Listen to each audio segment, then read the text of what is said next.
તો ખ્યાતિ કાંડની અંદર ચિરાગ રાજપૂતના 5 દિવસના રિમાન્ડ મંજૂર કરવામાં આવ્યા છે। અમદાવાદ મેટ્રો કોર્ટે 16 જાન્યુઆરી સુધીના રિમાન્ડ આપ્યા છે। પોલીસે આરોપીના 14 દિવસના રિમાન્ડ માંગ્યા હતા। અમદાવાદ મેટ્રો કોર્ટમાં સરકારી વકીલ તરફથી દલીલ કરવામાં આવી આરોપીની ડોક્ટરો સાથેની સાંઠગાંઠની તપાસ જરૂરી છે। કેટલા ક્લેમ મંજૂર કર્યા તેની પણ તપાસ થવી જોઈએ તેવું પણ વકીલે કહ્યું। આ સિવાય વકીલે દલીલ કરી છે કે ટેકનિકલ તપાસ કરવાની બાકી છે।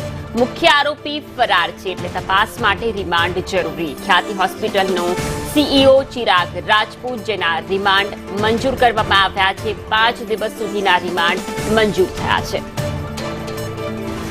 ખ્યાતિ હોસ્પિટલ કાંડના મુખ્ય સૂત્રધાર અને મુખ્ય આરોપી ગણાતા ચિરાગ રાજપૂત જે ઘણા લાંબા સમય સુધી ભૂગર્ભમાં રહ્યા હતા, ત્યારબાદ હવે જ્યારે તેઓની ધરપકડ કરવામાં આવી હતી ત્યારે મેટ્રો કોર્ટની અંદર તેમને રજૂ કરવામાં આવ્યા હતા। 14 દિવસના રિમાન્ડ માટેની માંગણી કરવામાં આવી હતી, જેમાંથી 5 દિવસના રિમાન્ડ મંજૂર થયા છે અને આ રિમાન્ડ મળતા જ હવે તપાસ પણ તેજ બનશે। અનેક સવાલોના જવાબો ગૂંચવાયેલા છે જે હવે મળી શકે છે।